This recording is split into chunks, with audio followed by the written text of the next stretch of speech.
try to record this session. Don't know if it's going to work, but let's see. Yeah, so the idea, I think, is so we can, at each technical meeting, whatever, learn a little bit of Photoshop. I will also incorporate a little bit of Lightroom, maybe if somebody wants that.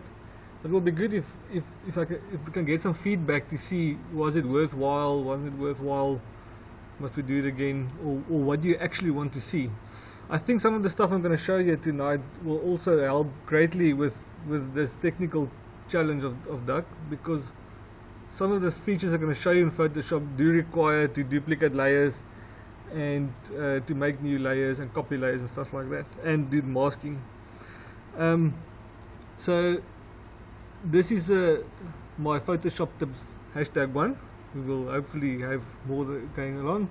That's me, my brand that I take photos on, and then just a few essential things to learn in Photoshop.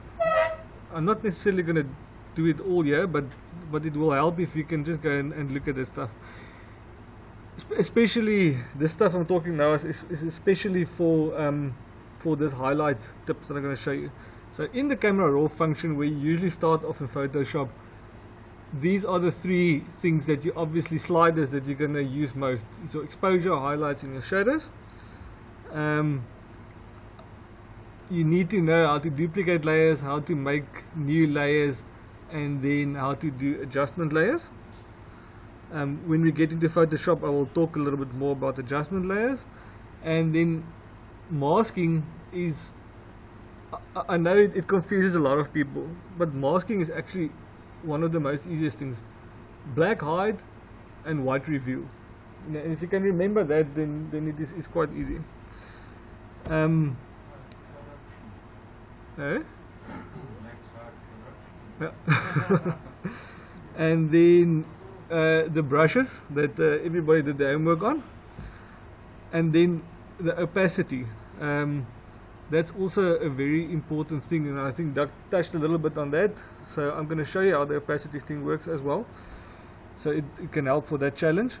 But just remember that the opacity or transparency can be done in layers, it can be done on your masks, or it can be done with brushes as well. So the opacity is not just in one place, it is a thing that's being used in 3 different places in Photoshop.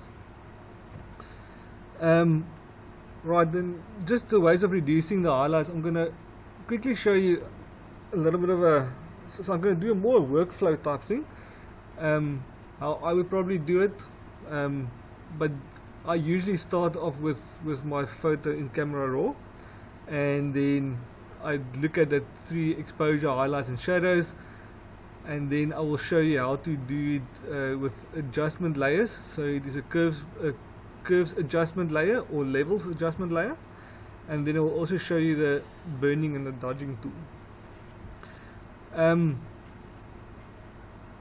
Then it is also important to understand your histogram when you look at, especially if you're in camera raw and you start sliding those sliders.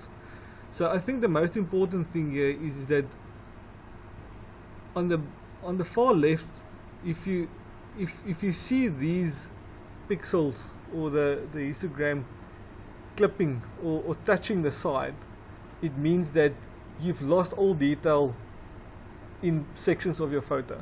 So it is pitch black dark, you can't bring it back. Maybe if you have a raw file, you can maybe retrieve some of it, but the majority of the time, if it's clipping on the left, it is no detail, it's just a black dot. Then on the right, it's just the opposite, that is for white. So if you have clipping on that side, it means that you've lost all the detail in that, and that is what the judges always call, you've got blown out highlights. It means that there's just no detail in that pixel, it is just a white dot. And then anything between, that is your tonal range. So usually if you have a histogram like that, and you will typically probably get that more in landscape type photography, where you know that your photo is well balanced, you know, from dark to bright, and but then on the other hand, you can't just always aim for that, because if you do low key, then your pixels will sit more towards the left hand side, and if you go high key your pixels will sit more towards the right hand side to the whites. And then the little lines going up means within that specific place in your photo, that is the pixel count, how many pixels in that shade is there on your photo. You will also see there's the black, then you get your shadows, then you get your midtones, and then you get your highlights, and I will show you how to reduce that. So you can already see that in that histogram your highlights is quite high. You want to? Yes, I will appreciate that. So there you can see there's quite a lot of highlights there, and less darks and less whites. Right, so let's jump into Photoshop. And photo credits, the raw files I'm gonna show you tonight was sponsored by Rob, and that image is actually just picked from the internet. Right, so I'm gonna close this for a moment. Just want to give my computer a moment to switch over to duplicate. Was that a spelling mistake or is it a different person? I don't know. I just It's hard. hard. It's hot. Hard. Air condition is down. Okay. Noise and temperature. The temperature we can don't also. control it. Turn temperature up, turn noise down. Right, so I'm not going to show you tonight on how Lightroom works. The only thing I do want to show you is that Rob provided me with his raw file, and then also with his edit of the photo. So that was one of the raw files, and that was Rob's edit. That was the raw file, and that was the edit. And just interesting enough, straight away you can see how much highlights is in there. And if you look at the histogram up there, you can see there was quite a bit of highlight sitting on that side, but in general it was quite a well exposed photo. And he already got just rid of the highlights by cropping it off, you know, so that's one way of getting rid of highlights. Yeah. This was the raw file of that photo, and that was his edit. And then similar to that, sorry, that one was, I actually cropped it already. But this was the edit, but you can see all the highlights here. So what I want to do tonight is I'm actually going to work on this photo and just quickly show you how to get rid of those highlights on the tweak, because that's usually what the comments is of the judges is, yes, the photo is well exposed, but if you took the highlights off that little tweaks, it would have made the score better. Right, so I'm going to leave Is this another raw file? that was Rob's edit, that one, and that was the raw file. But then on the other end, let's quickly have a look. Yeah, you can see there was already a bunch of edits done in RAW, but my Lightroom and my if I did it in the camera RAW in Lightroom, in Photoshop, and I open it in Lightroom, it actually takes all that settings as well already. But that is not tonight. It's not about Lightroom. Tonight is about Photoshop. So just to start off, I'm going to start with the raw file. On what Rob did there. So I went open and just wait for it to open. Right, so this was not 100% raw file. I actually already did some tweaking here. I didn't know that it actually keeps the settings here already. But anyway, I'm just going to quickly sort of reset all of this to what it was.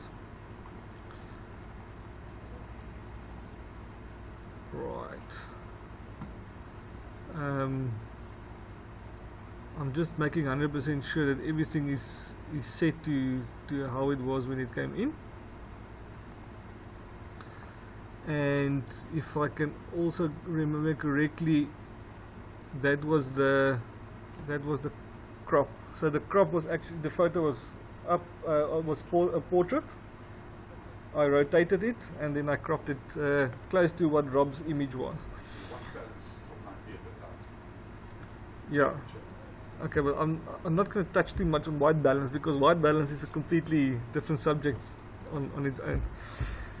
So just sort of straight off the bat here, and that's the first way of looking at this image. Is probably that's a little bit lazy from me. Is sometimes I will just hit that auto button and first see what the Photoshop gives me. Or you can start tweaking this thing on its own, because what Lightroom will always try to do, camera raw, if you hit the auto buttons, it will try to see if it can get all that stuff in the tonal range, like I showed you on that thing. So you can see, even though this tweak is quite bright, the majority of this image that you see, the pixels that you see on the screen, is actually sitting more towards the shadows. Because if you can remember from that presentation, this is actually where that shadow area sits, and then the midtones is there. You can also see when you move over that, you can see what the different areas are. Unfortunately, this screen is my screen here is much brighter. You know, so I see this is much darker on here, but it's not calibrated. This projector is not calibrated to my computer. But just off the bat, you can start already playing maybe with the highlights slider and see, and that's usually also a way of quickly getting contrast in your photo. Is if you push your highlights down, you can either push the shadows up, or you can bring it down, but that looks a little bit too dull for me. You can push the whites a little bit and then bring the darks down, so you can see already starting to get a little bit of contrast. Usually if you take the highlight slider all the way down, you can see the photo do get a little bit dark, and then you can correct it slightly with the exposure slider. So that is why I said that is basically the three things that you can use, is your exposure, highlight, shadow slider to get a little bit of contrast in. So I'm just going to remove a little bit of highlights, shadow as well on this photo, and then I'm just trying to remember the shortcut button for this now. Is you can look at the before and afters on here with these buttons at the bottom. You can play with that around. Right, so that is the starting point. So let's open the image in Photoshop.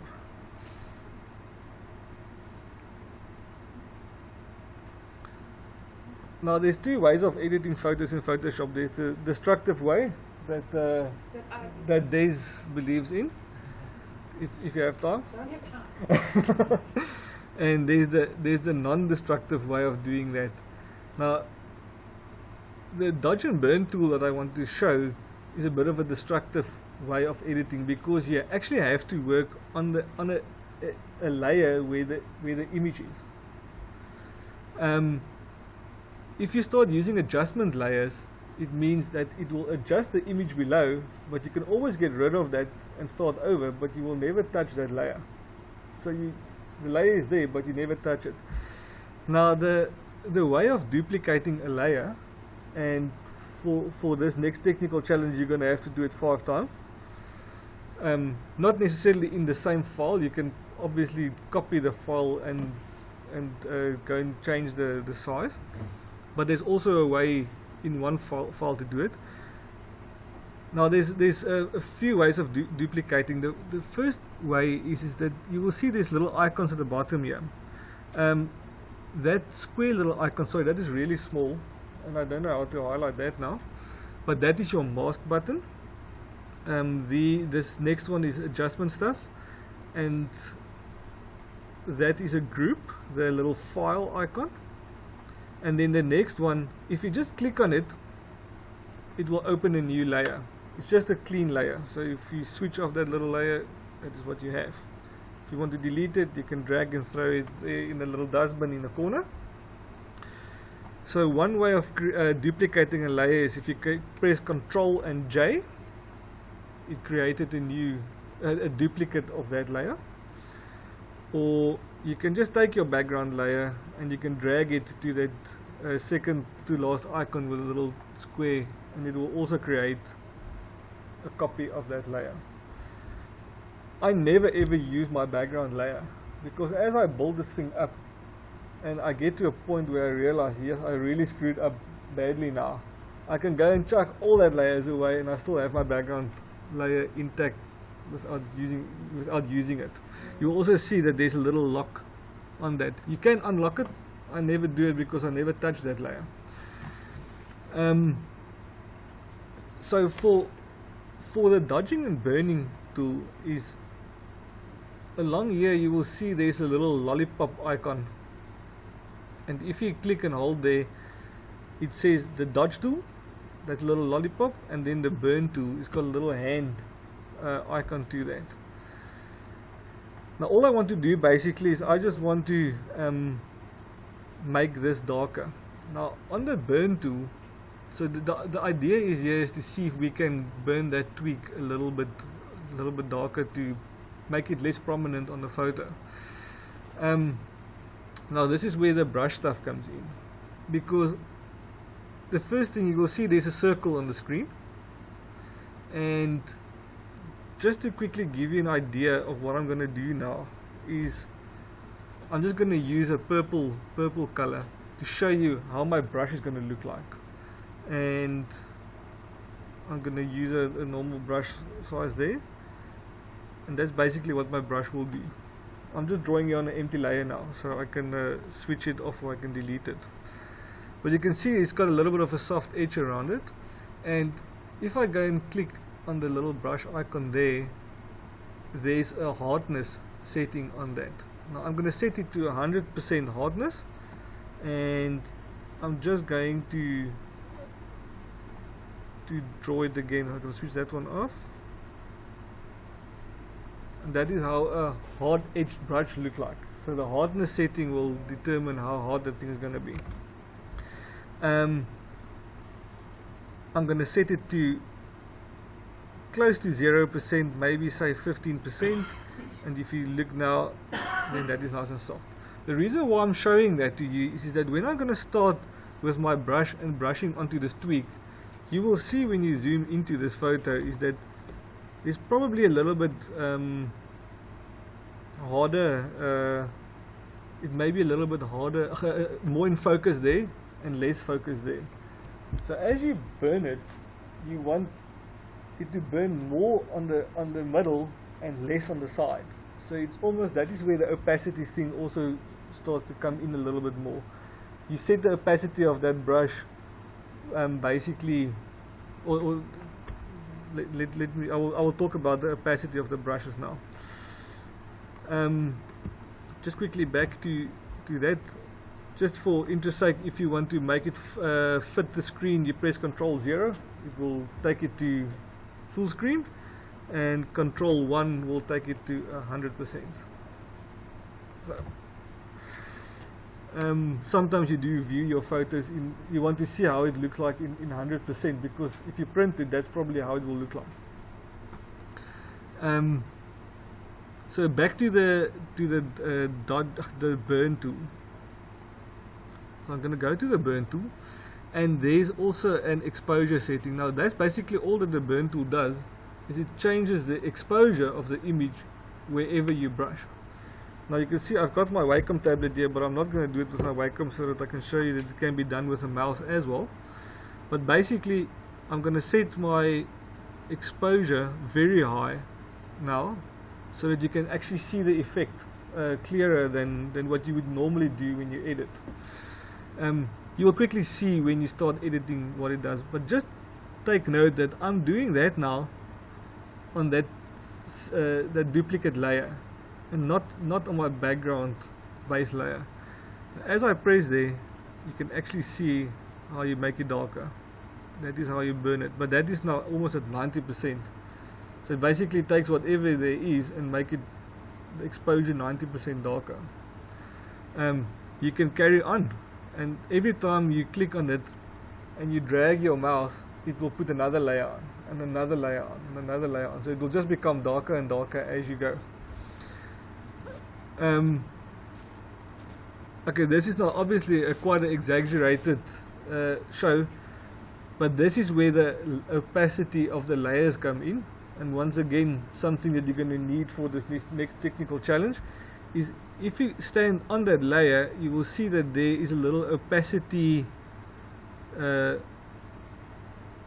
icon there with the percentage. Currently that's at 100%. Now I don't like it that dark. Let me just add a little bit more. I would like to change the opacity. Now there's two ways of doing that. You can either click on the little drop down and you can slide the opacity down. So now it is at 50%. Slide it a little bit down, that's 20%. You can see it's just becoming lighter and lighter. You can also hover over the text and then it gives you a little black arrow from side to side, and you can slide it left and right like that. Right, so now you know how that works. So that is basically the burn tool. If I'm in a hurry, I will use the burn tool.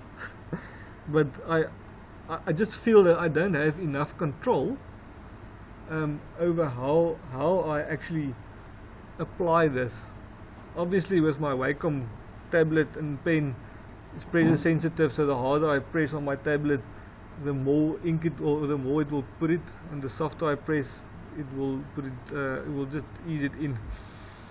So I'm going to quickly delete that layer, and I'm going to make a duplicate layer of that again. So I'm going to drag it down to that little square block, and I'm going to create a layer there. Now the next one I quickly want to show you is how to do it with levels. So this is what they call an adjustment level. Now there's two ways of doing that. I've got my adjustment little tab there, and you can go to Windows and you can switch it on there, adjustment, and then it will either come and lie somewhere in your screen. You can drag it, you can decide to put it in this sidebar, you can decide to put it in that style. Your preference, you know what way how you would like Photoshop to look like while you work. I just like it this way. But effectively, wherever you put it, you will get this little tab that says adjustment, and in this adjustment you get brightness and contrast, you get levels, you get curves, you get exposure, vibrance, this thing that I haven't really played with a lot. Hue saturation is this thing that I play with quite a bit, especially when when judges will say, oh yeah, your saturation is too high. Well, this is the place you go to go and kill the saturation a little bit. Color balance, a nice way of doing white balance corrections. Black and white, I'm not going to go through all of them. I want to show you tonight is the levels and the curves. Another way of getting to the same thing is to go to layers at the top, and you go down to a new adjustment layer, and everything that you see on the side there is in here as well. Just a different place to get it. It's just easier when you edit fast is to get it there. So let's do a level adjustment layer. Sorry. New adjustment layer, levels. Okay, it asks you for a name, but straight away what it does when you create an adjustment layer is, this is the actual, there's two things next to each other. That is your properties, where you will play with these sliders to set the brightness of your photo, the dark, exposure and stuff like that, and that one next door to that, that is the mask. Now currently the mask is white, which means whatever adjustment you're going to do now on that histogram means that it will have effect on your whole photo. It will actually always have effect on your whole photo, but that is why after this you will turn your mask black, so you hide all the adjustments that you've made, and then you only paint with white on that mask to reveal the stuff that you want to see. So that's basically how it works. So back to that icon there, and like I showed the histogram, that is your darks, that is your whites. I would like to reduce it. Now you can either start by reducing it there, but now you must remember that this little slider here will basically look at all the darker pixels of your photo, and it will start adjusting that. You can also go and play with your midtones in there, or you can say, but I really want this thing light, so you can push it all the way up there. You will see that it does change disproportionately, but nothing stops you from then going and playing with the balance on your mid-tone slider. I'm just going to quickly reset this, and let's just bring it a little bit darker on that, and I sort of like the darkness on there, but now you can see the whole photo is dark, and that is not what you want. So you go back to your mask, and you have to invert the mask now to black, so that everything is gone, that you can't see it. There's two ways of doing that. You can either go and fill that layer with the color black, or you can just press Ctrl I on your PC. I don't know what's this option I on the Mac, and you will see that now we are back to the original photo. And this is now where the brushes come in again, because what I need to do is I need to reveal that adjustment layer that I've made. So you go to your brush tool. You can either press B, or you can go to the little brush tool, and then the foreground and the background color must be black and white. A way of getting it to be black or white is you press Ctrl D. I just want to show you a quick example. I'm going to change it to purple, and okay, that wasn't 100% purple, but anyway, so that is but that is not white anymore, the foreground color. Press Ctrl D, and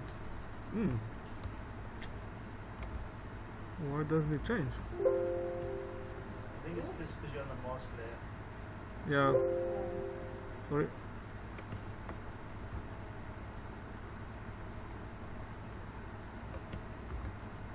No, it's not just change. Anyway, I'm just going to quickly take it to black, so that I can show you how it works. Whatever the front color there is, that is the color that is the active color that you're busy working on.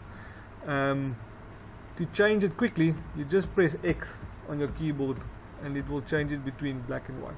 Now we want to reveal, so we want it to be white, and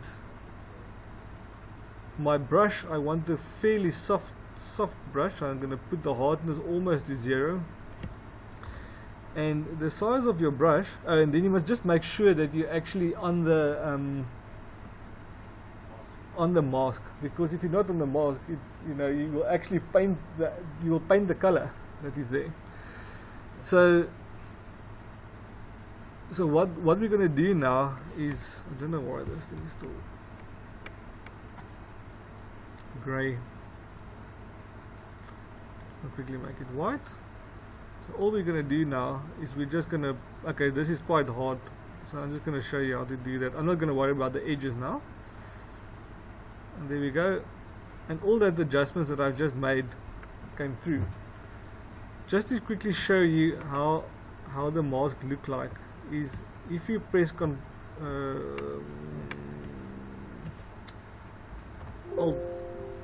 why doesn't this thing want to work tonight with me? Oh, sorry, Alt and left click. This is what I effectively just painted in on my mask. So everything that's black is you can't see from that adjustment. Everything that's white you can see. So it is Alt and click again, and it's back. Or if you press this little square, the square brackets on your keyboard, just next to that is the backslash. the backslash put the quick mask on, so then you can also see that is actually what you paint in. So there's another way of seeing what you're busy painting in or not. Just on the opacity, I've painted here on 100% opacity now, which means is every stroke that I make with my brush, I make it pure white on that mask. You can, for instance, let's say for instance we want to maybe do the eye. I'm going to change my brush size a little bit smaller, and I'm going to do, say, only a opacity of, say, 16. And I just want to get rid of my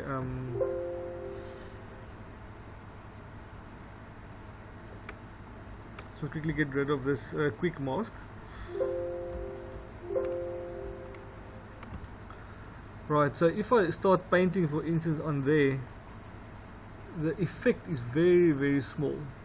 But I'm just going to push it back to 100%, and you can quickly see how I make it darker. So it really depends. One of the rules that all the gurus, the Photoshop gurus, says is that always go a little bit more than what you think it must be, and then with your opacity sliders you actually bring it to what you want it to be. So, you know, this was a I can maybe just go and push this quite far on there and say on the mask I want the opacity to be 50%. So there you can start playing and say, okay, but I actually like that, and then that is a good way of doing that. Just quickly in a nutshell, I'm going to group these two layers together, and I'm going to switch them off. I'm going to create a very quick new layer there, and I'm going to go to adjustment and curves. So on the curves is I like to work more on curves, because curves just gives me, I don't know, I just understand a little bit better, and you can do a little bit more with that. But there's a few interesting icons that's sitting on the side of curves. Now that one with the little hand and the two arrows means that if you click on that and I say that I want to put it I want to pick this twig and make it darker, what it effectively does is it actually go and check where is that pixels on your histogram, and you will see there's a little circle running up and down that line. So I'm going to click there and I'm going to drag it down, because if you drag down it actually makes it darker. But now you have much more control over what you're actually darkening in your image. So I'm darkening that area, and that is basically the middle gray, as they call it, for that point. I'm just going to push it a little bit more for the effect, but you can see now the image is like really, really dark. So on my mask I'm going to press Ctrl I to hide that adjustment that I've made. I'm going to set my opacity maybe a little bit lighter to say 75%. I've got my brush there. I'm working with white because I would like to reveal. I'm going to set my brush maybe just a little bit bigger. Just to remember, one thing is that my hardness of my brush is only sitting at 6%, which means the center of that brush will basically be the full 75% of opacity, but anything going outside will become lighter and lighter and lighter. So I'm going to just quickly start brushing this in on 50 on the 75%. Every time I pick up the mouse you add a little bit more, and you can change the size of your brush to actually get into that nice corners there. By the way, changing the size of your brush is the square brackets. So the right square bracket is making it bigger, and the gee, You change from brush to the so I just quickly got a bit of my computer was a bit slow there. It's pulling quite a bit of RAM here.